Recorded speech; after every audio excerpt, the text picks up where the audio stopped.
নমস্কার, food life love চ্যানেলে আপনাদের সকলকে স্বাগত। আজ বানাবো মটরশুঁটির কচুরি। শীত প্রায় শেষ হয়ে আসছে, তো এই শীতে শেষবারের মতো কচুরি একবার বানিয়েই ফেলি। এরপর হয়তো আর ভালো লাগবে না খেতে। এর জন্য আমি বেশ অনেকটা মতো মটরশুঁটি নিয়ে নিয়েছি, খুব ছাড়িয়ে ভালো করে ধুয়ে নিয়েছি। এবার খুব অল্প পরিমাণ আদা আর আন্দাজ মতো লঙ্কাটা আপনারা নিজেদের মতো দিয়ে দেবেন। আমি এখানে 15-20টা কিন্তু লঙ্কা দিয়েছিলাম, খুব বেশি বড় না, মাঝারি সাইজের লঙ্কা। এবার মিক্সিতে খুব ভালো করে আমি পেস্টটা করে নিয়েছি। এবার মটরশুঁটির জন্য আমি পুরটা বানিয়ে নেব। তার জন্য এখানে 1.5 কেজি মতো ময়দা নিয়েছি, তার সাথে নিয়েছি 200 গ্রাম সুজি। সুজি দিলে না কচুরিগুলো খুব খাস্তা হয় আর অনেকক্ষণ পর্যন্ত মুচমুচে থাকে। এবার এর মধ্যে স্বাদ মতো লবণ, অল্প পরিমাণ চিনি, কালো জিরে আর গোটা জোয়ান দিয়ে এটাকে খুব ভালো করে নাড়াচাড়া করে নিয়েছি। এরপর আমি সাদা তেল 4 টেবিল স্পুন মতো দিয়ে ময়ান দিয়ে নেব, হাতে করে খুব ভালো করে মেখে নিয়েছি। এরপর অল্প অল্প করে জল দিয়ে ময়দাটাও মেখে ফেলেছি। সব শেষে আমি আরও 3 থেকে 4 টেবিল স্পুন মতো সাদা তেল দিয়ে দিয়েছি। এটা দিয়ে আরও একবার ভালো করে ময়দাটা মেখে নিয়েছি। এবার পুরটা বানিয়ে ফেলবো। তার জন্য কড়াইয়ে সাদা তেল দিয়ে হিং ফোড়ন দিয়ে দিয়েছি। হিঙের উপরে হিংটা জ্বলে না যায়, অল্প ভাজা হয়ে গেলেই তার মধ্যে মটরশুঁটি পেস্টটা যেটা করে রেখেছিলাম সেটা দিয়ে দিলাম। এবার 5 থেকে 6 মিনিট মিডিয়াম ফ্লেমে খুব ভালো করে আমি এটা নাড়াচাড়া করব, যতক্ষণ পর্যন্ত না হিং এবং মটরশুঁটির খুব সুন্দর একটা গন্ধ বেরিয়ে আসছে। আমি কড়াইটা না খুব ভালো করে তাতিয়ে নিয়েছিলাম। এতে কি হবে বলুন তো, মটরশুঁটিটা খুব একটা কড়াইয়ে চিপকে যাবে না। এবার স্বাদ মতো লবণ, অল্প পরিমাণ চিনি দিয়ে একটু মটরশুঁটি কচুরি একটু মিষ্টি মিষ্টি ভালো লাগে, তাই একটু মিষ্টি কিন্তু আমি দিয়েছি। এবার আবারও খুব ভালো করে কষতে থাকবো। দেখেছেন জলটা পুরো শুকিয়ে এসছে।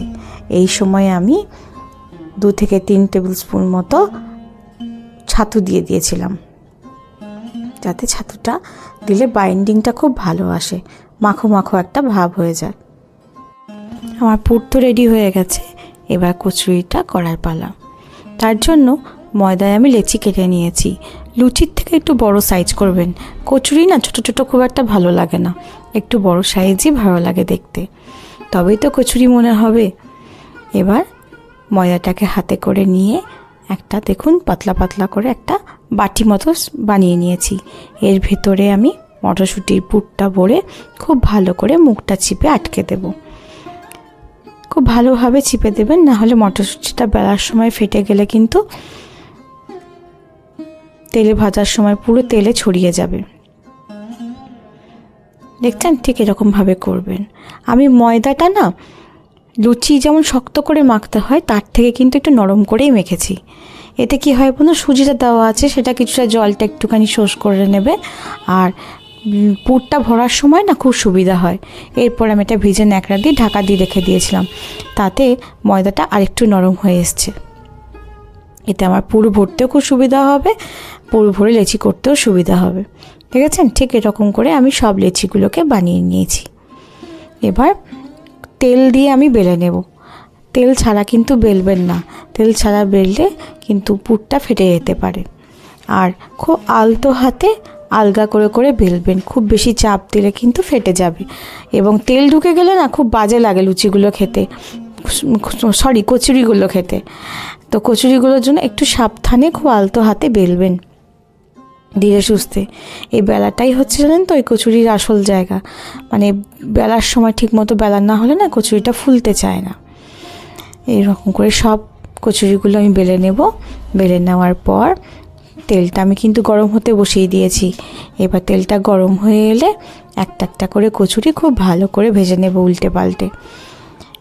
কিছুটা আগে কড়াইয়ে তেল বসিয়ে দিয়েছি, সাদা তেলটা খুব ভালো করে গরম করে নিয়েছি।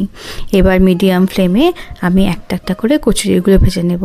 দেখছেন আমার কচুরিগুলো কি সুন্দর ফুলছে, একদম গোল হয়ে ফুলবে। আর একটু সময় নিয়ে ভাজবেন, খুব তাড়াতাড়ি করলে ওপরটা কালার হয়ে যাবে, মানে কালার চলে আসবে লাল লাল, কিন্তু ভিতরটা সিদ্ধ হবে না, মানে ময়দাটা কাঁচা থেকে যাবে। এতে না হজম হতে খুব অসুবিধা হয়। তাই একটু সময় নিয়ে এপিট ওপিট উল্টে পাল্টে খুব ভালো করে ভেজে নেব। দেখুন ঠিক এরকম কালার যখন আসবে তখন বুঝতে পারবেন কচুরিটা ভাজা হয়ে গেছে। এরকম করে আমি একে একে সব কচুরিগুলোই ভেজে নেব।